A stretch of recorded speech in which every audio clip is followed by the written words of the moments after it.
నమస్తే. ఈరోజు మన స్టూడియోలో ప్రముఖ ఆధ్యాత్మికవేత్త, ఆస్ట్రాలజర్ బ్రహ్మశ్రీ సుభాష్ శర్మ గారు మనతో ఉన్నారు. గురువుగారితో మాట్లాడదాం. గురుగారు నమస్కారం. శ్రీవాత్సయమండి. మార్చి నెల 2025 సింహరాశి వారి పరిస్థితి ఎలా ఉండబోతుంది గురుగారు? గ్రహస్థితి ఎలా ఉంది? ఎలాంటి రెమెడీస్ చేసుకుంటే బాగుంటుందంటారు? సింహరాశి వారికి 10వ స్థానంలో గురు సంచారము, అలాగే సింహరాశికి 7వ స్థానంలో శని సంచారం. ఈ కారణాల చేత సింహరాశి వారికి ఈ మాసం కొంచెం గడ్డు కాలం అని చెప్పుకోవచ్చు. అవకాశాలు చేజారిపోతూ ఉంటాయి. చేసే వృత్తి వ్యాపారము దూరమైపోతూ ఉంటుంది. అలాగే ధన కొరత అంటే డబ్బు కొరత ఏర్పడుతూ ఉంటుంది. వీలైనంత వరకు అయిన వాళ్ళ దగ్గర అప్పులు తీసుకురావడం, కాలాన్ని గడపడము, కుటుంబ పోషణ భారాన్ని తీసుకెళ్ళడం ఇలాంటివి ఎక్కువగా ఉంటాయి. మానసిక ప్రశాంతత కోల్పోతూ ఉంటారు. టెన్షన్స్ విపరీతంగా పెరిగిపోతుంటాయి. పని ఒత్తిడి పెరిగిపోతుంది, స్ట్రెస్ పెరిగిపోతుంది. తద్వారా వీళ్లకు జీవితంలో కొన్ని ఇబ్బందులు, అలాగే కొన్ని మానసిక ఒత్తిడులు ఈ మాసంలో ఎక్కువగా ఏర్పడేటటువంటి అవకాశాలు ఉంటాయండి వీళ్లకు.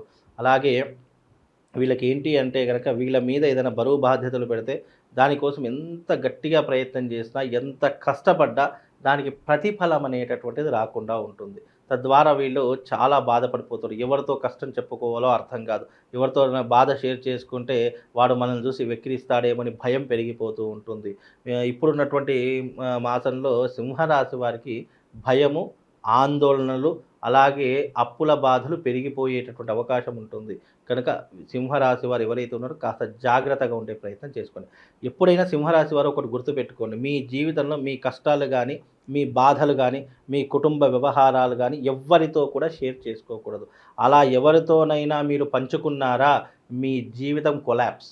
వాళ్ళే వెనకాల గోతులు తీసే అవకాశం 100% తీస్తారు. సింహరాశి వారిలో ఉన్నటువంటిది ఏంటి అంటే కనుక వారి పర్సనల్ విషయాలు కానీ, ఆర్థిక లావాదేవీల విషయాలు కానీ, వాళ్ళకు ఉన్నటువంటి నెగిటివ్ అంటే అప్పుల బాధలు కానీ ఎవ్వరికితో కూడా షేర్ చేసుకోదు. ఎంత ఉన్నా ఎదుటి మనిషి వారి దగ్గర దర్జాగానే కనిపించాలి. అయితేనే సింహరాశి వారు జీవితంలో రాణించగలుగుతారు.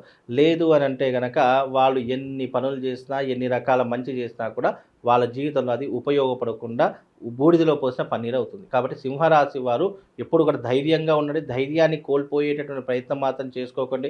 ఎన్ని కష్టాలు వచ్చినా, ఎన్ని ఒడిదుడుకులు వచ్చినా తట్టుకునేటటువంటి క్యాపబిలిటీని మీరు సొంతం చేసుకోండి. తద్వారా మీకు శుభం లాభం కలుగుతుందండి. గురుగారు, ఇక శుభకార్యాల విషయానికి వస్తే ఏదైనా జరగటానికి ఆస్కారం ఏదైనా కనిపిస్తుందా? ఇక్కడ శుభకార్యాల విషయానికి వస్తే గనక తప్పకుండా విందులు వినోదాల్లో ఎక్కువగా పాలుపంచుకుంటూ ఉంటారు. ఇంటి యందు ఏదో ఒక శుభకార్యం చేయాలి, లేదా ఆస్తులు కొనుగోలు చేసుకోవాలి, లేదా ఈ యొక్క స్థలాలు కానివ్వండి, ప్రాపర్టీస్ కానివ్వండి, ఇండ్ల స్థలాలు కానివ్వండి, లేదా అపార్ట్మెంట్స్ కానీ ఏదో ఒక కొనేటటువంటి అవకాశం మాత్రం అది అప్పు చేసి కొంటారా, ఇంకా ఇది చేసుకుంటారా, కొనేటటువంటి అవకాశం మాత్రం వాళ్ళ జాతకంలో ఏర్పడుతుందండి. విద్యార్థులు, నిరుద్యోగులు, వ్యాపారస్తులు వీళ్ళ పరిస్థితి ఎలా ఉండబోతుంది గురుగారు? ఉద్యోగస్తులకు మంచి భవిష్యత్తు అని చెప్పుకోవచ్చు. వ్యాపారస్తులకు ఈ మాసంలో కొన్ని ఒడిదుడుకులు ఎదురవుతాయి. అంటే ఆశించినటువంటి ఫలితాలు ఉండవు, రాబడి ఎక్కువగా ఉండదు, అది మాత్రం చెప్పవచ్చు.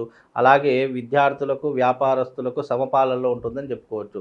ఇక ఉద్యోగస్తులు ఎవరైతే ఉన్నారో వాళ్ళకు మంచి భవిష్యత్తు అని చెప్పుకోవచ్చు. ఉద్యోగస్తులకు కొంతవరకు మెరుగైనటువంటి ఫలితాలు ఉన్నాయి. ప్రమోషన్స్ రావడం, ట్రాన్స్ఫర్ జరగడము, లేదా ఉద్యోగ అవకాశాలు లేనటువంటి వారికి ఉద్యోగాలు దొరకడము, ఇలాంటివి మాత్రం మంచి ఫలితాలు మాత్రం చెప్పుకోవచ్చు. ఇక వైవాహిక జీవితం ఎలా ఉండబోతుంది గురుగారు? వైవాహిక జీవితంలో మాత్రం కొన్ని ఇబ్బందులు. ఎందుకంటే సింహరాశి వారికి 7వ స్థానంలో శని సంచారం. 7వ భావం అనేటటువంటిది కళత్ర భావం అని చెప్పడం జరిగింది. కళత్ర భావం అంటే ఏంటి? వైవాహిక జీవితం కానివ్వండి, ప్రేమికులు కానివ్వండి, ఇష్టమైనటువంటి వారు కానివ్వండి, వీళ్ళ మధ్య వైరం ఏర్పడము, బంధం దూరం అయిపోవడము, లేదా మానసిక పరిస్థితుల వల్ల కానివచ్చు, లేదా శారీరక ఇబ్బందుల వల్ల కావచ్చు, అనుమానాల వల్ల కావచ్చు, కొంతవరకు గ్యాప్ ఏర్పడుతుంది. అండర్స్టాండింగ్ లోపించవచ్చు. ఇద్దరు ఒకరి మీద ఒకరికి అనుమానం పెరగవచ్చు. ఎదుటి వాళ్ళు వేరే వాళ్ళు చాడీలు చెప్పవచ్చు. ఇలా అంటే ఒక వ్యక్తులు ఎప్పుడైనా గుర్తుపెట్టుకుని జాతకం ఏదైనా చెడు జరుగుతుంది అంటే అది మన స్వయంకృత అపరాధం వల్ల జరుగుతుండవచ్చు, లేదా జాతక లోపం వల్ల జరుగుతుండవచ్చు, లేదా వేరే వాళ్ళు మన మీద చాడీలు చెప్పడము, లేనిపోనివి చెప్పడము, ఇలాంటివి అనుమానాలు క్రియేట్ చేయడము, ఇలాంటివి కూడా ఎక్కువ జరుగుతుంది. అది స్త్రీ అయినా కావచ్చు, పురుషుడైనా కావచ్చు, ఎవరైనా కావచ్చు. సో దీన్ని బట్టి శత్రువుల ఇబ్బంది ఉందనుకోవచ్చా? శత్రువుల ఇబ్బంది మాత్రం తప్పకుండా ఉండే తీరుతుంది. శత్రువుల యొక్క భయం వల్ల వీళ్లకు ఇన్నలేనటువంటి ఇబ్బందులు కలుగుతాయి. కొన్నిసార్లు వాళ్ళ వల్లే వీళ్ళు గోతిలో పడిపోయేటటువంటి అవకాశం కూడా ఏర్పడుతుంది. కనుక శత్రు భయం సింహరాశి వారికి విపరీతంగా ఉంటుంది. శత్రువులు కూడా పెరిగే అవకాశం ఉంటుంది. అలాగే వాళ్ళ దగ్గర నుంచి వీళ్ళు నష్టపోయేటటువంటి అవకాశం కూడా ఏర్పడుతుంది. కనుక వీలైనంత వరకు శత్రువుల దగ్గర నుంచి చాలా జాగ్రత్తగా ఉండే ప్రయత్నం చేసుకోండి. అప్పులు చేస్తారని మాట్లాడుకున్నాం గురుగారు. కాస్త ఆర్థికంగా బలపడడానికి ఇంకెంత సమయం పట్టొచ్చు అంటారు? వీళ్ళకి ఆర్థికంగా బలపడడానికి ఇంకా దాదాపుగా జూన్‌లో కొంతవరకు మెరుగయ్యే ఫలితాలు ఉంటాయండి. జూన్ తర్వాత కొంతవరకు పుంజుకునే అవకాశము, ఆర్థిక పరంగా నిలదొక్కుకునే అవకాశం ఏర్పడుతుంది. మీ సింహరాశి వారికి ఒకటే అండి, మీ బాధలు ఎవరికీ చెప్పుకోకండి. మీ కష్టాలు ఎవరితో పంచుకోకండి. వీలైనంత వరకు కుటుంబ సమస్యలు కుటుంబం దగ్గరనే ఉంచండి. ఎప్పుడైతే అవి బయటకు వెళ్ళాయా మీ జీవితం చిన్నాభిన్నం అయిపోతుంది. అలాగే మీరు సంపాదించే ప్రతి రూపాయి దాచుకునే ప్రయత్నం చేయండి.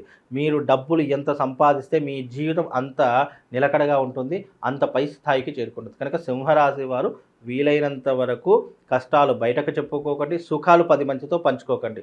మీ సుఖం మీతోటే, మీ కష్టం మీతోటే. కనుక వచ్చే ఇన్కమ్ దాచుకోండి, తప్పకుండా దైవారాధన చేసుకోండి.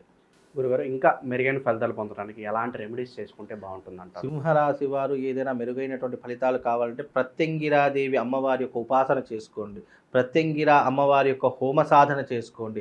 తద్వారా కొంతవరకు వీళ్ళకు మేలయ్యేటటువంటి అవకాశం ఉంటుంది. ప్రత్యంగిరాదేవి అంటే సాక్షాత్తు సింహస్వరూపమైనటువంటి అమ్మవారి యొక్క స్వరూపము. కనుక ఆ యొక్క అమ్మవారి యొక్క ఆరాధన చేసుకుంటే సింహరాశి వారికి శుభం లాభం కలుగుతుందండి. మామూలుగా ద్వాదశ రాశుల వారి యొక్క ఫలితాలు మెరుగ్గా ఉండాలి, ఏ రాశి వారైనా సరే వాళ్ళు జీవితంలో సుఖంగా సంతోషంగా ఉండాలి అనుకుంటే అందరికీ యూనివర్సల్ ఒకటి చెప్తాను. అంటే ఆ యూనివర్సల్ యొక్క ప్రభావం ఎలా ఉంటుంది పరిహారం అంటే ఎవరైనా చేసుకోవచ్చు. జాతకం దారిద్ర్యంగా ఉన్నా, నీచంగా ఉన్నా, మీ జాతకంలో ఏదైనా ఇబ్బందులు ఉన్న ఆర్థిక పరంగా కానీ, లేదు కోర్టు సమస్యల వల్ల కానివ్వండి, లేదు వైవాహిక జీవితంలో కానివ్వండి, లేదా మీకు శత్రువుల బెడద విపరీతంగా పెరిగిపోతుంది అని అనుకున్నటువంటి వాళ్ళకి యూనివర్సల్గా ఒక పరిహారం చెప్తాను. అదేంటంటే శివశక్తి స్ఫటికలింగాన్ని పూజించడం. చాలామంది అడుగుతున్నారు, గురుగారు శివశక్తి స్ఫటికలింగం మాకు ఎక్కడ దొరకట్లేదండి, మాకు అది ఎన్నిసార్లు ప్రయత్నం చేసినా ఎవరు కూడా లేదంటున్నారు అని చెప్పి చాలామంది అంటున్నారు. అయితే శివశక్తి స్ఫటికలింగం అనేటటువంటి మీకు చూపిస్తాను. అది తప్పకుండా మీ ఇంట్లో పెట్టుకొని ప్రతిరోజు బ్రహ్మ ముహూర్తంలో లేసి దానికి పూజ చేసుకునే ప్రయత్నం. పూజ అంటే ఏం లేదండి, చెంబుడి నీళ్లు తీసుకోండి, దాంట్లో ఆ నీటిలో ఒక రావి ఆకు, అలాగే ఒక మారేడు పత్రి, అలాగే ఒక తులసి దళం, మన ఈ యొక్క వేపాకు, ఈ 3 కూడా వేసుకునే ప్రయత్నం చేయండి. వేపాకు, మారేడు పత్రి, రావి ఆకు, ఈ 3 వేసుకొని ఆ నీటితో శివుడికి అభిషేకం చేయండి. తద్వారా మీ జీవితంలో ఉన్నటువంటి ద్వాదశ రాశుల యొక్క సకల కష్టాలన్నీ కూడా దూరమైపోతాయి. అది ఎలా ఉంటుంది అనేటటువంటి చాలామందికి తెలియదు. ఇది శివశక్తి స్ఫటికలింగము. పైన శ్రీచక్ర ఆకారంతో ఉన్నటువంటి ఈ శివలింగము ప్రత్యేకంగా తయారు చేయించడం జరుగుతుంది.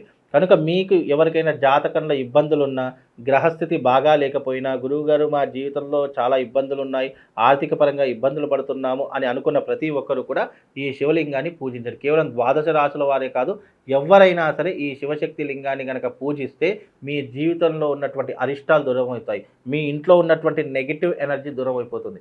కనుక ఈ శివశక్తి లింగాన్ని పూజించండి. మీ